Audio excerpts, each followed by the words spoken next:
Welcome to this new big scenario that I was planning for a few weeks now. What if nobody won the Napoleonic War? So, as you can see, we start in 1812 with the peak of Napoleon power. He just reached Moscow. That is happening in Spain. He has hegemony over Italy. Austria is kind of allied to him. Prussia is allied, but not by choice. And the Ottomans are just doing Ottomans things, I guess. Also, yeah, this is rebelling against the Spanish colonies, but we're not here for that. We're here for Napoleon. Now, as I say, he just reached Moscow, which means, yeah, the winter is coming. He just like, nah, bro, I'm not built for this. He just run away. He passed through the Dutch of Warsaw, past Prussia, and goes back in Paris. He doesn't give a damn. So yeah, a lot of people died, and so yeah, you know the drill. Austria, Prussia, and joins the coalition of Russia, Britain, and Spain. And it's the end, or at least it's supposed to be, because here nobody will win. So Prussia just rush in again. Although they're really weakened by Napoleon being around everywhere, so they don't push as they would like. They push a bit less than they would like. So yes, they only managed to get this, which is pretty good. But yeah, so the Dalmatian coast is retaken by Austria, of course, but they struggle to push because of the Alps. So now we get some kind of frontier that looks like this. And while the Dutch of Warsaw didn't capitulate fully yet, but don't worry, the Russian got this.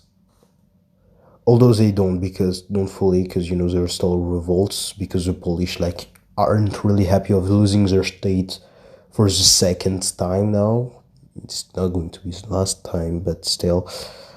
And so they come over here and help the Prussian push, but yeah, like the Prussians are struggling. I mean, they're succeeding in the north, especially here. So, but then they hit the Rhine, and Napoleon, in this timeline at least, has defenses here. Although there's another one here, considering they weren't happy of losing the brother of Napoleon, their king. They're kind of supporting the Russians. Although again, the Rhine, so. This is halted, kinda. Austria is mainly halted because of the Alps, although at some points the defenses in the Alps kinda are like, yeah, we're out of here, and prepare just pull back to those Alps there, and the Pyrenean Mountain. It's talking about the Pyrenean Mountain and the Iberian Peninsula. Of course, with British help, this is going to be pushed all the way up to the Pyrenees Mountain. So, but again, thanks to the mountains, natural forces defending the terrain, natural defenses, this is going to hold into a stalemate. Austria will finally manage to get back their part of the Alps and even go into Venice and Italy, and pushing here until they hit the second Alps, and also the Swiss puppets, which is revolting against Napoleon, but it's the Swiss. Yeah, it's not the Swiss are pretty good, but they're not that good. The Swiss again, and so the front line can stay like this for a few months, and then because everyone is kind of tired of war, everyone is everyone knows that their population are going to revolt, which is a bad thing. I mean, but for Napoleon, because he's wanted by his people. But yeah, so everyone is like, okay, maybe we should talk about peace, and because Napoleon is a weakened position, so he's not going to actually seek for continuing the war, and the eventual peace is probably going to stay longer, and it's going to be we're going to be in more equal footing. So let's see this peace deal, and we already made it, so we're going to there quickly. Also, yeah, I might mention, I almost forgot about Denmark. So yeah, so they eat the Kiel Canal here with help of Russia, and Sweden still joins the side of the coalition, like in our timeline. So yeah, like in our timeline, Sweden joins the coalition and attacks Norway. And well, once Napoleon surrenders, kind of to the peace talks, and no, don't really, he doesn't really surrender. Just be like, okay, we're going to talk for diplomacy here. So Denmark, because they're basically their only ally except for their puppets. So yeah, we're going to get into the peace deal right now that are technically already made. That are already made, and there it is. So yeah. So as you can see, Sweden still gained most of Norway, like in our timeline, and regain a bit of Finland. So what happens is that Denmark is obviously was allied in the last coalition to France, and so France was like, whoa, okay, Sweden will kind of destroy Denmark, so yeah, makes sense. They gained this most of Norway, but we want Denmark to at least keep that and also keep those things. Because if you didn't know, like before the Napoleonic Wars and the Vienna Conference, Iceland and Greenland were technically assigned part of the kingdom of Norway before when Denmark kept them, despite Norway going to Sweden in our timeline. Then it got assigned to the kingdom of, well, Denmark, obviously, because well, duh. So in this timeline, Denmark still keeps parts of Norway, and keeps that, but it's also transferred to the Danish parts of the Union, and technically, like, I mean, Denmark has most of the major city, but like not. I think the capital of Norway, like, is here, right? I don't remember. I don't remember. Also, sorry for my voice. Like, I'm doing this while I'm sick, which, yeah, is not great, but like I got nothing better to do because my life kind of sucks. So yeah. So the reason like they gain bit of nothingness of Finland is because, well, they didn't get all of Norway. So of course this part of Norway is the same thing as this. Yeah, totally. Trust me, bro. Then we get to the east. Austria gets the same thing as our timeline. Basically, they lose land in Poland, while Russia gains a bit against Prussia. They gain basically like this territory there, which was Prussian during the last partitions. Austria still gains, Venetia and Lombardia, like in our timeline. And the German Confederation is also created and replaced the HRE. So as you can see, Napoleon kept the Rhine. That is why, Prussia still kept those land a bit, because, in our timeline is again all of the Rhine, most of the Rhineland, but that might be impossible here. Although they still gain, their parts of Saxony here. Although I could see arguments made that, just Prussia just annexes Saxony and Prussia still gains more of Poland, but then it will have like a lot of repercussions for, the balance of power in the German Confederation and whatnot, and weaken Austria directly and all that. So I don't want to do that because it will get way too complicated. The Dutch to get back their king that was the brother of Napoleon, because fun fact, they actually liked him, and after the Napoleon, like in our timeline during the Vienna Conference, the Dutch were like, can we get the brother of Napoleon back? And like the Great Power was like, well, no, because Bourbon, France and Napoleonic Dutch, that might be a problem, which is understandable. That might actually be a problem. So yeah, and one of the reasons Netherlands was annexed during the later part of the Napoleonic War was because his brother, apparently, according to Napoleon, didn't commit to the war effort enough. So yeah, so now he's back at the throne, but he still hates his brother because, bro, you took his kingdom. That's not really nice. You don't just annex the kingdom of your brother. Yeah, that's not nice to do that. Sardinia Piedmont is made to be a buffer between France and Austria. The Confederation of the Rhine still exists inside of the German Confederation. Now, that might seem weird, But actually, that makes sense because actually, the confederation of the Rhine was at first supposed to be inside of the HRE to be an electorate state and actually allow Napoleon to be in to have an electorate and counter Austria. That's why it was a good move from Austria to be like, yeah, the HRE, he's going to take control of it, and I want to. In the Austrian Emperor was like, I want to stay emperor. So you know what? Let's just blow up the HRE. This way, he doesn't get anything. I'm so smart, and yeah, that was actually a bad move considering. But like, we have the advantage of being in the future, so that doesn't really count. Anyway, Hanover stays with Britain. The Swiss is still a puppet of Napoleon, of course, and oh yeah, I almost forgot Rome. So the Kingdom of Rome is still there. It was named Napoleon. It's technically the king is technically Napoleon's son, which is pretty young by that point. So yeah, this is the big deal. Now, nothing really important is going to happen for now. You know, the Dutch. Oh yeah, of course, the Dutch colonies are re-given to the Dutch, but in exchange, the Dutch also became do a defensive alliance with Britain to not be invaded by France. Yeah, almost forget about that. But yeah, so nothing is going to really change because you know everyone was like, well, balance of power. So in even then, Europe is pretty balanced.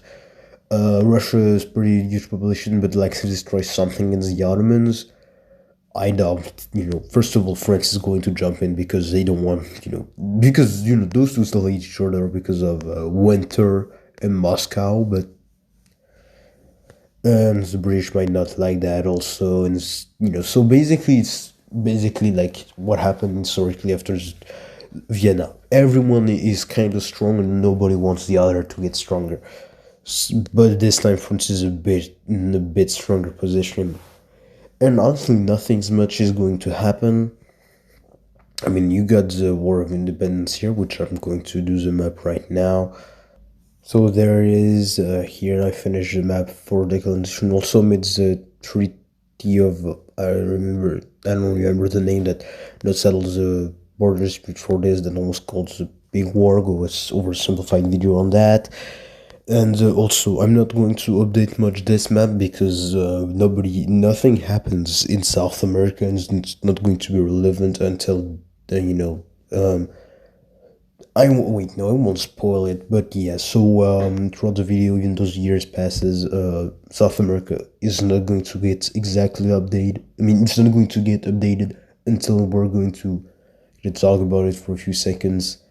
So yeah, don't type, oh, it is the border of South America, change there. I don't care. I don't care about South America, buddy. I don't give a damn. So anyway, now that's that done, we're going to advance a bit until Napoleon's death, and you see, this is ruled by his son. And at first it was fine because you know then France technically didn't really had any influence over Italy, and this was Austria's to rule. But now that his son, king of Rome, and is now crowned emperor of the French, that causes a little problem because now France is in Italy, and yeah, Austria doesn't like that. Austria doesn't want that to happen. Britain doesn't want that to happen. Spain just hates France and also doesn't want that to happen. Prussia's kind of don't care. Like, it means they're kind of like, well, yeah, hate France, but like, see if Austria gets distracted, I might be able to do things there. And Russia is just like, what is Italy? They don't care. It's like, they are nowhere near that thing, so they kind of don't care. So what happens, you know, so normally unification should happen, but like, everyone says no. But it's not like and it's not like just another Napoleon's kind of cares, so he just does that. And yeah, that's just a war for the Roman succession again, especially because, you know, people say it still exists, it just doesn't have Rome now. So yeah, that's the thing. So, guess it's coalition time again. So we get Britain and Austria against France. this Confederation of the Rhine and the two Swiss states. Because yeah, it's yeah. Now there is, now if you didn't notice, you know, I said that the German Confederation still existed, and the German Confederation is a defensive military pact. So, what's gonna happen now? Well, since Austria attacked the Confederation of the Rhine, technically that would mean that the German Confederation still should declare war on Austria, but like at the same time, bro, like who else other than Prussia is going to do that? Yeah, exactly, nobody. Because yeah, duh. So France is kind of trying to get So France is going to try to bribe some states, especially Bavaria, which is really important considering they're pretty close to the Austrian mainland, and they're going to promise them this. So, pretty good amount of land and really industrialized land till they join their side. What does Austria proposes? Nothing, because they aren't even sure of winning yet. So while Bavaria is making up their mind, you know, France. Well, the way that happens, somebody actually helps France, but not for the reason you might think. It's Prussia. Yeah, Prussia is declaring war against Austria. The reason they want to have more influence because you see, technically, besides the Confederation of the Rhine, like France doesn't really have much influence on the German Confederation. And besides the Rhineland, like France doesn't have anything that Prussia would want. Well, Austria just has basically the whole German Confederation under their control. Also, by that point, I think Hanover was independent. Let me check real quick. So we're gonna say that the union between Britain and Hanover ended in 1837, and Napoleon died in 1821. Considering we're a bit increasing his lifespan, let's say 1830. Let's say the time for the actual French throne going to his son and all that. I feel it's fair to assume that it's already 1837, so Hanover is indeed independent already, which means that Hanover is under Austria's sphere of influence, which Prussia would probably like to have. And anyway, like even if it was before, and let's say like Britain is still united with Hanover, there's actually one more reason for Prussia to join the side of France is Britain is against France. So now what about other states? Well, Russia's probably going to stay neutral since for them it doesn't really matter. Spain is probably also going to stay neutral because oh my god, I gotta redo this map. Because their empire collapses. Yeah, don't worry, it totally collapses, bro. I just didn't do the map. So as I said, yeah, the Spanish empire is kind of dead, so they won't be able to join. Since they're focusing on not dying. I feel like that's better. So yeah, we're get our first war, and what's gonna happen? What other nations are joining? First of all, Hanover. Again, the German states are probably going to to join the side of Austria, except for the Confederation of the Rhine and Prussia, which are going to be with France.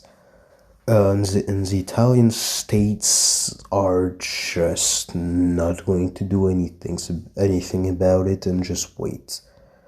So, yeah. So first thing first would help. The German Confederation is going to get swiftly overrun there. Oh yeah, and also the Dutch are against the French thanks to their defensive alliance with Britain. And jeez, what a surprise! They get immediately occupied and they just surrender. Who would have thought that would happen? Yeah, what a surprise. So yes, the north is consolidated quickly by the French and Prussians, while the south is defending pretty well against the Confederation of the Rhine, and even probably with help of Austria, even probably pushing back. Although at some point, yeah, with the counteroffensive, Russia, focusing on Prague, and Napoleon will probably be able to focus on Vienna, and considering the Hungarian being Hungarian, they're going to do Hungarian things, which means this. Yeah, I feel like you kind of don't really have a choice to render. Now, of course, other great powers probably going to threaten to join, so it's going to be a mild peace deal, and we're going to look at it immediately. So we got just the thing before the war, and now it's time. So again, remember, this is before the war. And so here's the peace deal after. You can see Austria is still alive because yeah, even though they won, like Britain is still based, they still have the industrial edge, the naval edge, and all that. So Britain kind of could say pretty much whatever happened in the peace deal. So Austria doesn't lose anything. They just give more autonomy to Hungary.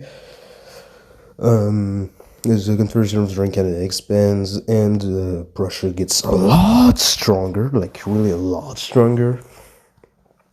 The Dutch don't lose anything. It's really just Germany that is very heavily changed. Oh yeah, and also yeah, Russia is given more of Poland, and also makes and expands their kingdom of Poland. Yeah, because again, Britain allows Russia to expand, but of course in exchange another power has to expand, and all of that for just Rome. And I think we're going to stop here. Just going to have a part 2 next week, probably, and yeah, we're ending there. Hope you enjoy the video. Don't forget to like and subscribe. Sorry for bad audios if there is any. And yeah, I hope you enjoyed. Like and subscribe again. And yes, there is again going to be a part 2. Hope you liked it. And it was Ian Palo Historian. See you next time, aka next week. Until next time.